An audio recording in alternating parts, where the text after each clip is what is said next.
And away we go on our Hey Mary Kay edition of the Orange Brown Talk podcast. Our Football Insider subscribers sent us in questions. Mary Kay, let's get right to it. A lot of receiver talk today, not a lot of quarterback questions, which was a little bit strange. Maybe we've covered all the quarterback stuff for now, but now people want to talk about the players that Deshaun Watson will throw to. So we'll start with Nick from Sandusky, but living in Tucson, Arizona. He says, hey, Mary Kay, do the Browns see Donovan PeoplesJones as a legitimate number 2 receiver opposite Amari Cooper, or are they going to look to push him down the depth chart by drafting or bringing in another free agent wide receiver? He mentions Will Fuller and then says, I think Jarvis is more of a primary slot guy in a 3 wide receiver set. So he's not including Jarvis in the question. I would disagree with Nick. If Jarvis came back, I think he'd be in this discussion too. But overarching, I guess, where does this team view Donovan PeoplesJones right now in this wide receiver mix? You know, I think they see Donovan as a really good complementary piece and wide receiver depth in the same way that they view Anthony Schwartz. They're hoping that Anthony Schwartz takes that big step up in year 2. But I view both of those guys sort of in the same category as complementary pieces when they go to, you know, sometimes then they will go to 4 wides this year or roll guys in to do different things. I do see that they will have another starter opposite Amari Cooper that is not on the roster just yet. And that player will come from either the draft or, as you mentioned, there are still some receivers that are available out there. It's my understanding that Will Fuller hasn't necessarily been on the radar to this point, for agent Will Fuller, but Brandon Cooks has been mentioned.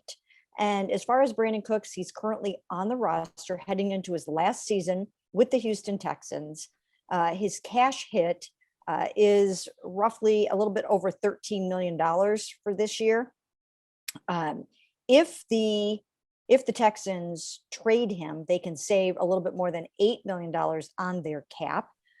If the Browns acquired a player like that, they would have to pay that $13 million, which is his base salary plus his roster bonus, which is already guaranteed. And then a number of he's got some incentives and some escalators in his contract that can hike that contract up a little bit more. As of right now, the asking price supposedly is like a 2nd round pick or something like that. So I don't see them necessarily wanting to do that right now. And the money seems to be a bit high.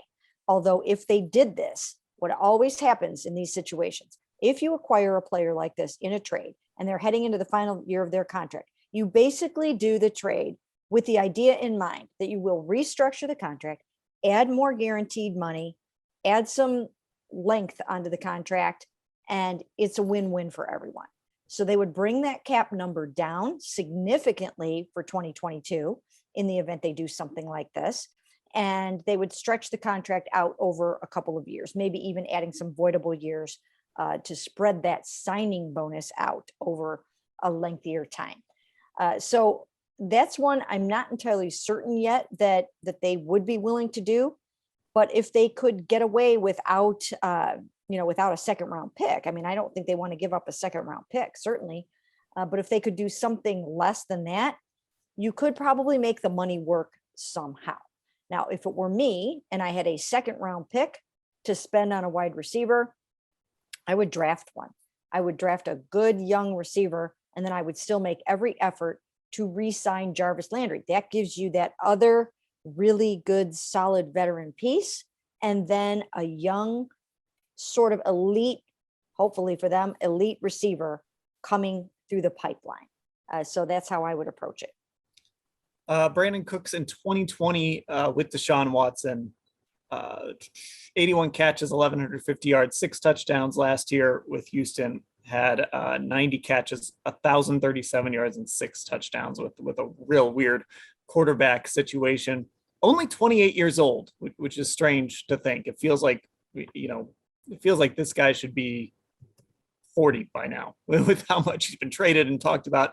Seems like he's a lot older than he is. He's still only 28. He'll turn 29 in September. But, like you mentioned, there are some cap gymnastics that you'd have to do. This team still has a number of needs that they need to fill. Jadeveon Clowney is still out there, potentially is coming back, and he would eat up maybe 12, maybe even a little more of that salary cap space.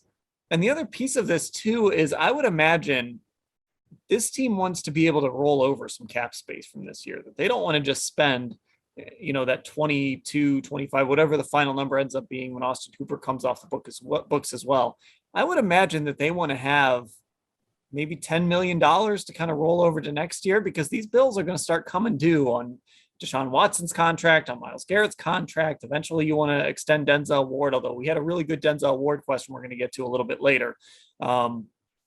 If you can roll over that cap space, it gives you so much more breathing room. And we know that's something that, going back to when Sashi Brown was running things and Andrew Barry was on staff, that was something they really wanted to be able to do. Yes. And when you talk about those bills coming due, starting in 2023, Deshaun Watson will count more than $50 million against the cap. And that will continue for the next 4 years. So that is a huge price tag. That is a huge sum to have on your cap when Myles Garrett is also hitting his big new money starting next year. So those two contracts alone are going to really impact your flexibility and what you're going to be able to do. So having some rollover space definitely would be welcome for them. But having said that, the key for them this year, obviously, is to have Deshaun Watson feel as comfortable as possible. And if Brandon Cooks is something that he really would like to do, somebody that he has that familiarity with, which would really be the only player that he has that kind of chemistry with, then I'm sure that it's something that they would at least consider if they haven't already. And you would have to think that the topic came up when they were working on this trade, this blockbuster deal for Deshaun Watson.